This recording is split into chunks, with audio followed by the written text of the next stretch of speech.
Então, boa tarde. O tema de hoje, classificação e característica dos médiums. Para conversarmos um pouco sobre isso, nós precisamos conceituar o que é médium. E segundo Kardec, no capítulo 14 do livro dos médiuns, ele conceitua que médium é toda pessoa que sente, num grau qualquer, a interferência dos espíritos em sua mente. Essa faculdade é inerente ao homem. Quer dizer, toda pessoa que sente num grau qualquer. Então, na realidade, médiums somos todos nós. Porque todos nós somos passíveis de sofrer a influência dos espíritos. Só que quando nós falamos em médiums e mediunidade, nós estamos nos referindo àqueles que têm essa faculdade de maneira bastante grande, né? Como diz aqui, são classificados como médiums, qualificados como médiums, aqueles em quem a faculdade é bem caracterizada, apresentando efeitos patentes de certa intensidade. Então, aquele médium que nós nos referimos quando estudamos mediunidade é aquele que tem essa característica, né, de mostrar a sua mediunidade de forma mais pungente. Então, o médium, como é um termo que Kardec criou, ele é um intermediário. A palavra médium quer dizer estar no meio, ser intermediário do quê? Do plano físico com o plano espiritual. É aquela pessoa que tem a capacidade, a faculdade de perceber o plano espiritual. Aquele que consegue captar informações do plano espiritual. E é uma faculdade que pode se manifestar de várias maneiras. Então, a classificação de mediunidade é muito extensa. São vários os tipos de mediunidade que Kardec estudou. E o surgimento desta faculdade, ela pode vir de várias maneiras. Ela pode surgir na infância, ela pode surgir na idade adulta. Ela não escolhe ninguém por sua posição social ou por seu conhecimento. Então, a pessoa pode ser uma pessoa com bastante conhecimento, inteligente, letrada, ou pode vir através de uma pessoa que não tenha nenhum conhecimento. E também ela não escolhe moralidade. Qualquer pessoa, mesmo não tendo um senso moral elevado, pode ser um médium. E aí o cuidado que a gente tem que ter quando a gente coloca o médium numa categoria superior, que muitas pessoas vão em busca de médiums, porque o médium, para aquelas pessoas, é aquele ser que sabe tudo, que tem acesso ao plano espiritual, que tem informações privilegiadas e que pode nos trazer essas informações de maneira séria, o que não é a realidade. Então tem que ter muito cuidado com isso, a quem nós vamos recorrer e como nós vamos buscar essa mediunidade ou esse médium, porque só pelo fato de ser médium não quer dizer que ele tenha contato com espíritos elevados, com espíritos bons e que possa ser influenciado e trazer informações corretas e adequadas para nós. Por isso a importância de nós estudarmos, de nós conhecermos como se processa essa faculdade, como se processa esse intercâmbio e como educar a nossa mediunidade, se nós tivermos mediunidade. Então, Kardec divide dois tipos de médiums, né? Os médiums de efeitos físicos e os médiums de efeitos intelectuais. Os de efeitos físicos são aqueles que têm o poder de provocar efeitos materiais, físicos, visíveis, audíveis e palpáveis. Então, são aqueles que provocam ruídos, que provocam várias manifestações que qualquer um pode ouvir. E os médiuns de efeitos intelectuais são aqueles que transmitem as comunicações inteligentes, não são manifestações físicas. Vamos falar um pouquinho de cada um, especificando melhor. Os médiuns de efeitos físicos, eles podem os fenômenos, na verdade, de efeitos físicos, eles podem ser percebidos por qualquer pessoa presente. Então, quando há uma manifestação física, qualquer um que não seja médium pode perceber.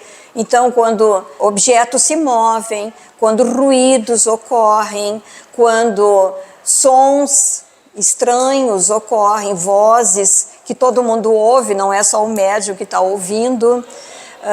Levitação, né? O médium que levita, a materialização de espíritos, são os conceitos os exemplos mais conhecidos de todos nós. E os fenômenos de ectoplasma. O que é ectoplasma? É aquela substância que o médium produz, que sai pelos orifícios e que é utilizada pelos espíritos para as manifestações físicas, para as materializações. Para que tudo isso aconteça, é preciso que exista no ambiente um médium com essa característica de possibilidade de manifestações físicas.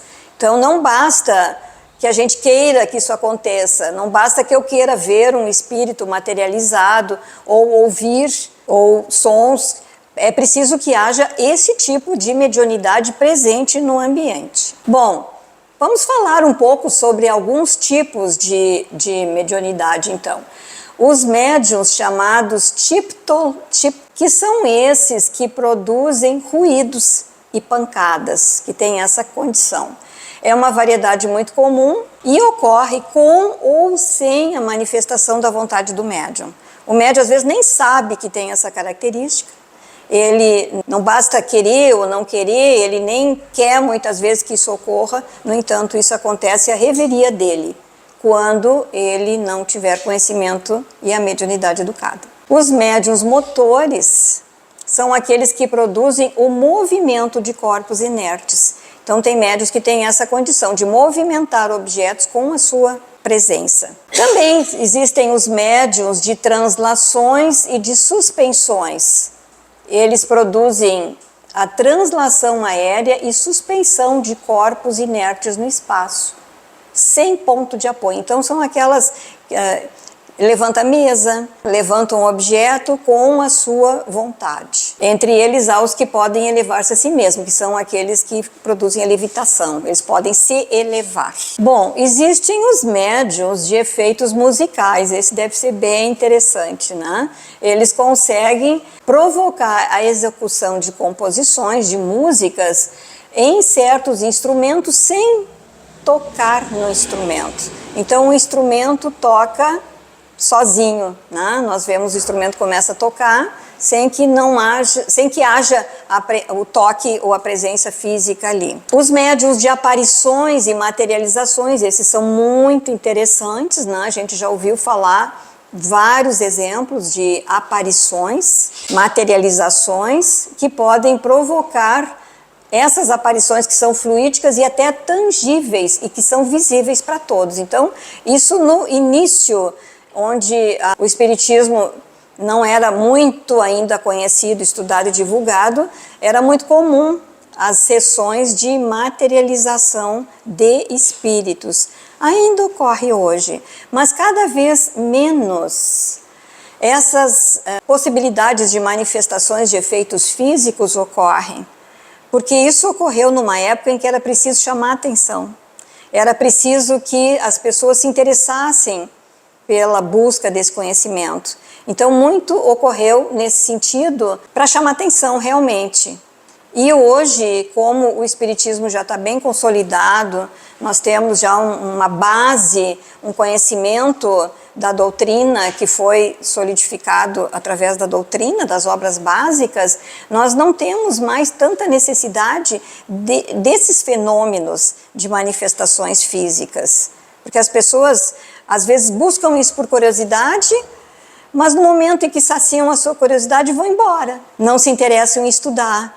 E o que interessa para nós é o estudo da doutrina, é o conhecimento que a doutrina traz. Para quê? Por que isso?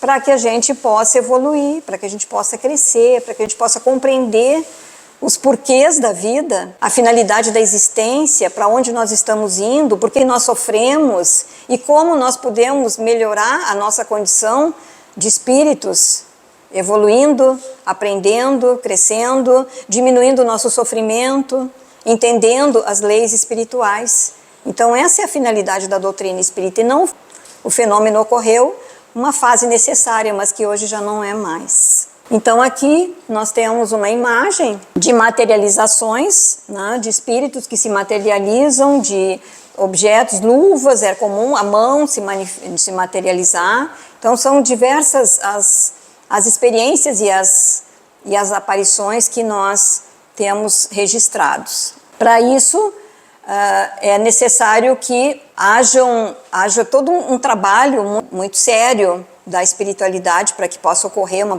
materialização. É um trabalho difícil, que tem que ter condições especiais, em que se usam forças sutis do plano espiritual, em que se usa o ectoplasma do médium, em que se usa energias trazidas da natureza. Então é um trabalho bastante difícil, bastante complexo, utilizado pela espiritualidade. Não é nada simples. Aqui um exemplo para mostrar para vocês o ectoplasma, né? O médium ali expelindo esse fluido, esse semimaterial esbranquiçado que a espiritualidade utiliza, então, para produzir a materialização. Existem os médiuns de transporte, aqueles que podem servir de auxiliares aos espíritos para o transporte de objetos materiais.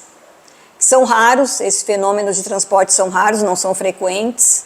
Precisa haver um médium que doe fluidos para que possa ocorrer um transporte. E aqui eu trouxe uma imagem, um exemplo de um espírito trazendo uma flor materializada, oferecendo ali ao casal. Os médiuns pneumatógrafos. Muito interessante esse tipo de mediunidade, porque é o que traz a escrita direta. Ela é produzida pelo próprio espírito, sem que haja um médium escrevendo. É diferente, depois nós vamos explicar a diferença desse tipo de mediunidade para a psicografia. Então, ela é a transferência direta de informações do plano espiritual para o papel. Basta colocar um papel dobrado, escondido, fechado numa gaveta, deixa ali um período e depois abre-se o papel e tem ali informações, mensagens escritas diretamente do plano espiritual, sem que o médium tenha participado. A não ser doando o seu fluido, como a gente sabe, né? Não pode ocorrer nada sem que haja a presença de um médium com essas características. Aqui a diferença entre pneumatografia e psicografia.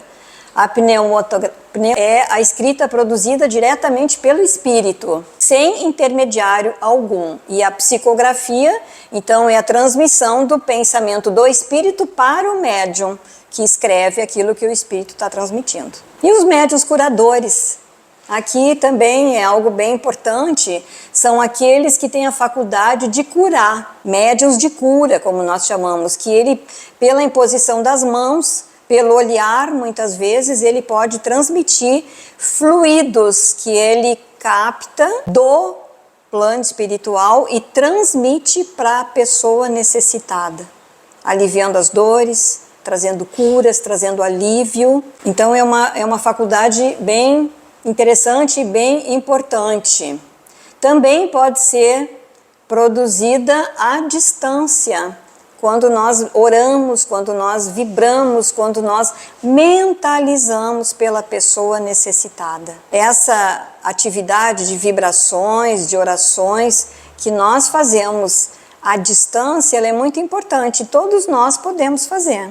Quantas vezes nós vemos as correntes de orações por alguém que está precisando?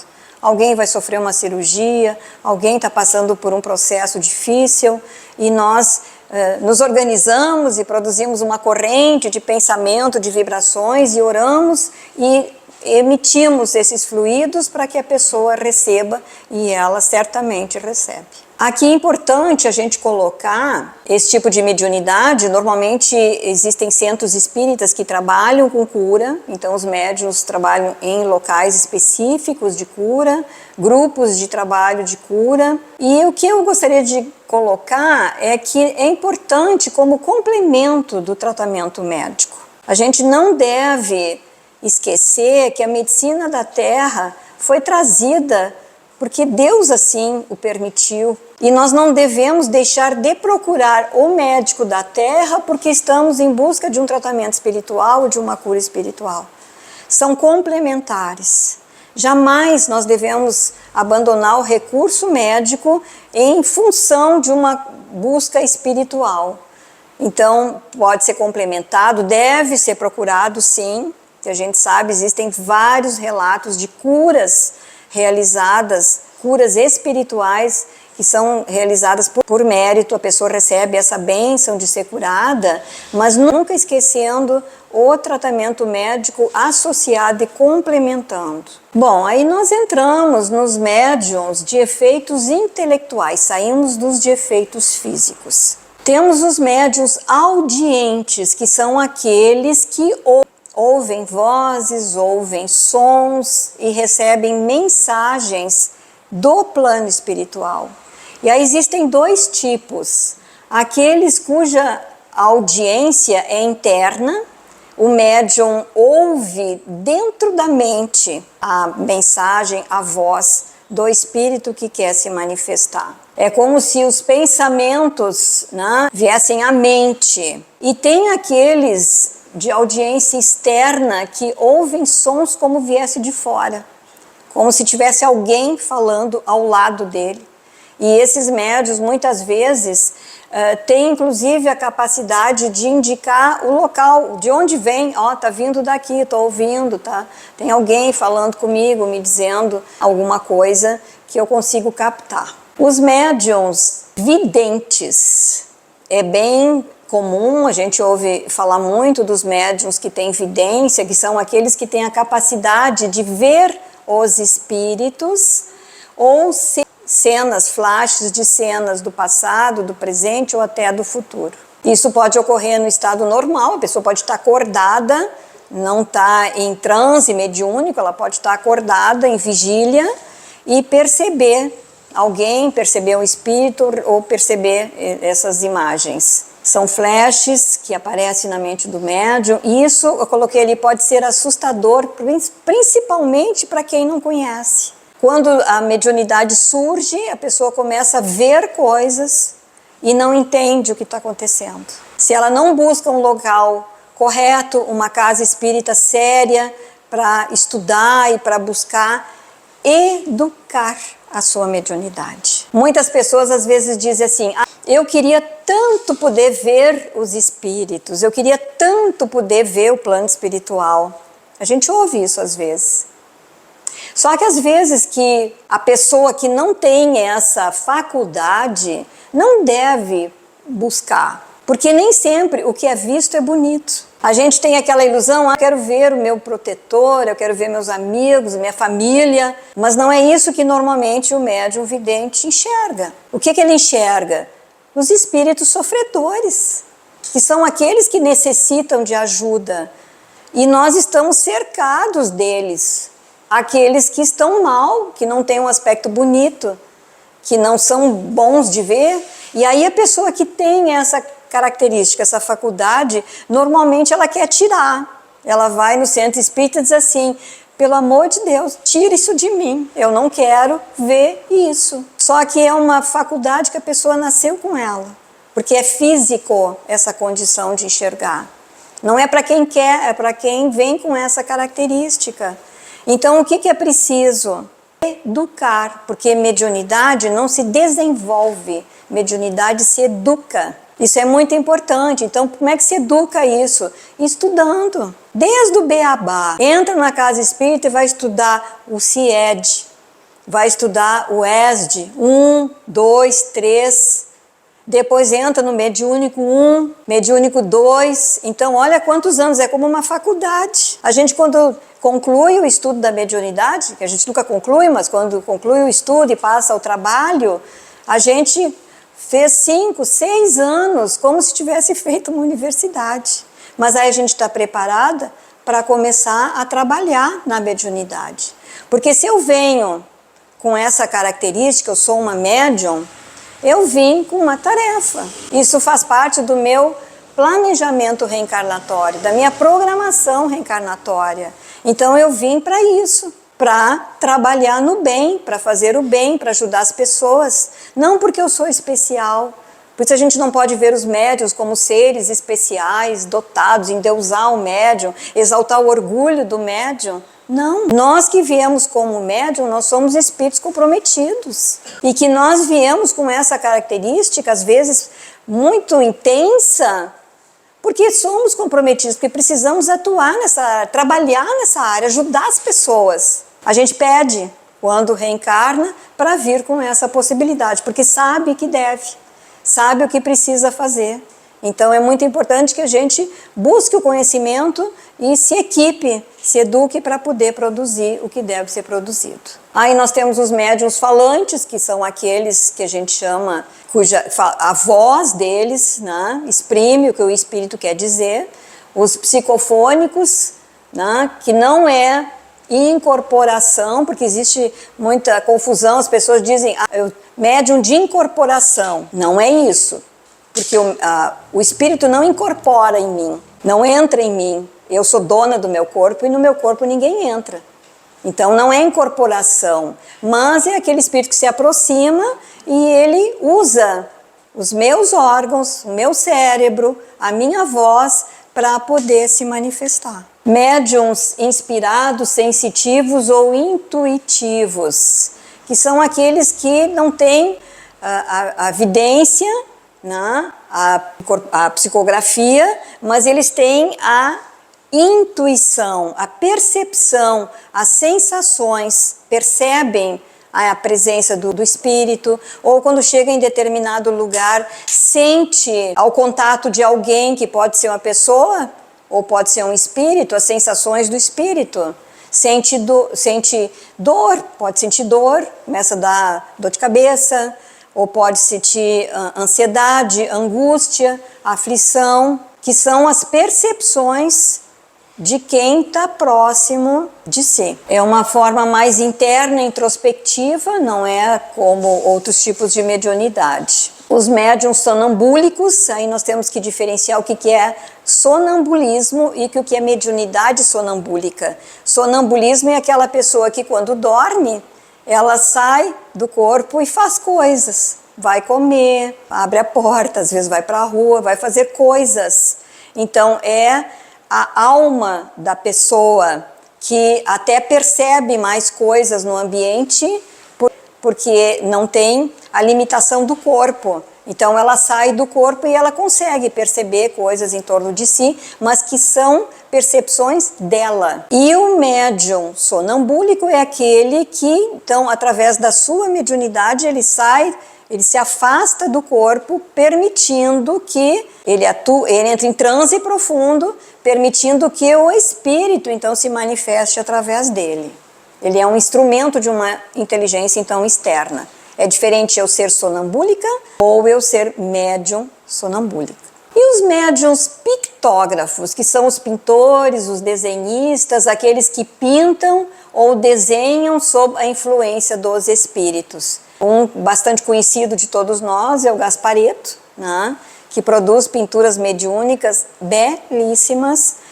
Então, através da mediunidade incrível que ele tem, ele tinha condição, ali aparece uma imagem dele desenhando com os pés, às vezes uma mão pintando uma tela, outra mão pintando outra, né, fazendo um trabalho extraordinário e assinando, né, os espíritos conhecidos assinam as obras, né, produzidas através da mediunidade dele. Eu acho isso deve ser lindíssimo, né, de se assistir. Os médiuns de pressentimento são aqueles que têm uma intuição de coisas futuras. Os médiuns proféticos ou que têm a presciência, eles recebem informações sobre coisas que poderão acontecer, né? E isso com a permissão também de Deus, às vezes trazendo informações que são importantes, não catastróficas, não trazendo pânico, mas trazendo informações importantes para nós. E o pressentimento, ali tem um médium de pressentimento todos nós temos. Quantas vezes nós temos isso? Eu não quero ir lá, ou vou por outro caminho, vou seguir por aqui, hoje não vou, e às vezes isso é algo importante para nós no sentido de nos proteger de coisas que poderiam acontecer, coisas que nós pressentimos ou intuímos, ou somos inspirados pelo plano espiritual. E eu acho que terminou. Isso aí. Então tá, muito obrigada pela assistência, pela presença de cada um. Agradecemos muito a espiritualidade que sempre está presente junto de nós. Que Deus abençoe a todos e nós possamos seguir para casa protegidos, amparados, assistidos e tenhamos um ótimo final de semana. Muito obrigada.